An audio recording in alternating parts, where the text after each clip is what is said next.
Trevor Zegras, we'll finish on this. That is a discussion all in all worth having in my eyes. Sure. Now, you said it. I agree with it. He's rehabbing a torn meniscus right now. He's 4 weeks into a expected 6-week recovery time. So he's coming back here in the next couple of weeks, probably before the Four Nations face-off, if not directly after the Four Nations face-off. 1 year left on that deal at 5.75. That is exactly the type of move I think the Penguins should be making. I mean, you mentioned it. His play has fallen off under Verbeek and Cronin. He has 10 points in 24 games played this year before suffering the torn meniscus, but I keep looking back at the 2 20-plus goal, 60-plus point seasons in his first full year and his second full year and saying he did that in Anaheim. Not Anaheim with Leo Carlsson, not Anaheim with Mason McTavish. He did that with some of the worst offensively built teams of this century in the Anaheim Ducks. And he's 23 years old. I look at that and I say, if you're able to, that is the move that the Penguins should be making. We're talking about they need another top 6 guy. We're talking about them looking for guys like a Nils Höglander, guys like a Nicholas Robertson, young guys, young players with high offensive upside that have fallen out of favor. I think Trevor Zegras is the epitome of what the Penguins should be looking for right now. I understand the last 2 years, not great. He's only played in 55 games. The injuries do become a concern at some point.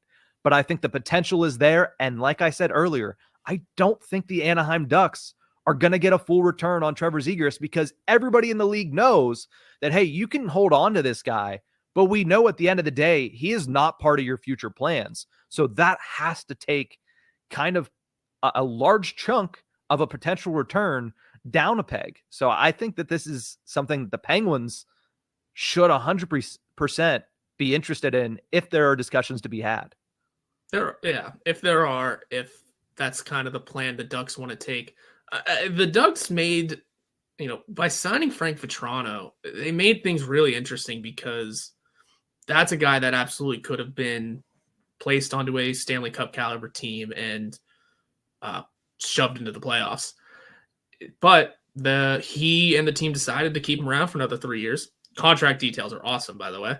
But there's something interesting going on with that, and the Ducks think that they're going to be buyers soon. They're going to try and build something very, very soon. Does that mean Zegras is a part of it? Doubtful, but if depending on how everyone feels, about the situation, especially after he returns from his injury, if he's starting to play really well and facially looks a lot better and a little bit more into it, maybe he becomes a key piece of the end of the rebuild in Anaheim. It's tough to say at the moment because, again, he's injured. They don't really know where everything stands and if it's up to the Ducks, essentially. But signing Frank Vatrano kind of signaled that the Ducks are going to be trying to go for it soon. They like what they have with Dostal between the pipes because John Gibson is absolutely getting traded this year, I think, finally. That's the thing that we've been talking about for years. I will believe that when I see it because he has been on the trade.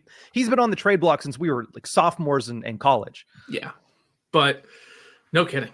But they have an interesting team. They have an interesting lineup. And I mean, for what it's worth, Trouba's going to be a big part of the defense, I think, for a little bit, at least this year and next year. Or is this the final year of his? Yeah, at least this year, next year. God.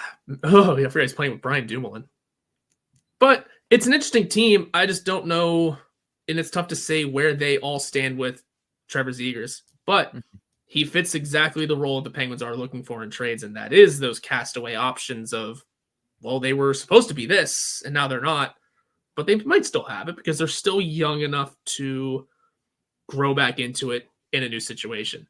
Maybe not this specific trade or mock trade that was given to us, but maybe something could be had with Zegras as the piece to build around.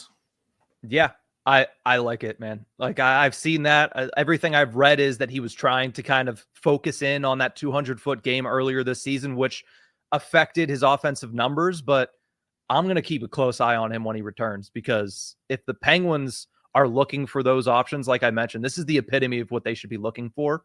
If he can kind of bring a little bit more effort in the defensive zone. It doesn't even need to be that effective, just effort. I think Sullivan will be happy to give him opportunities. And I think that if he can regain what he did early in, I mean, he was 20 years old, 21 years old, scoring 60 points in the NHL. That talent doesn't just go away. And if you put him on a line with Michael Bunting and Evgeni Malkin and move Malkin to the wing, I think you're looking at a very, very good scenario for the Pittsburgh Penguins and potentially a key piece of that kind of middle era, because we're talking about them moving into the next stage beyond Crosby, beyond Malkin.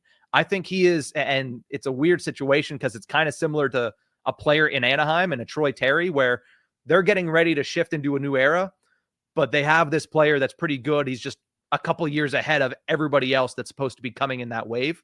He could be that for the Penguins at 23 years old with that next wave of Pickering, of Brunick, of hopefully a bunch of different players that have yet to reach their caliber. I mean, Tristan Brose, Emil Pienaniemi had a pretty solid World Juniors. So there is a core here that is building. Now it has to all continue to build, and we know development is not linear for any position in the NHL, and especially for the Pittsburgh Penguins. We have not seen linear development for anybody in a long time, but I think that Zegras could be the figurehead for that. And I think that if he's up for sale, I don't think it's going to be as expensive as everybody expects. And I think the Penguins should 100% be in on it. I mean, look at, as a similar scenario, look at what happened with Cole Caulfield.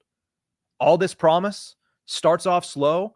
They bring in Marty St. Louis, and all of a sudden he's off to the moon. Sometimes it's situation, sometimes it's coaching.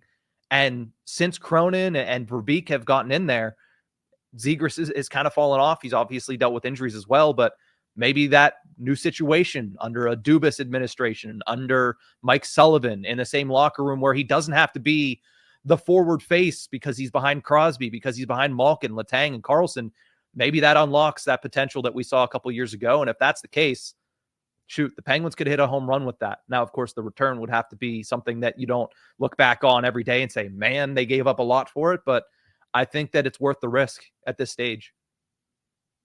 It is. It totally is. Maybe that's the kind of option that, they swing for. He turns into that, a year late, that Jake Gensel filler.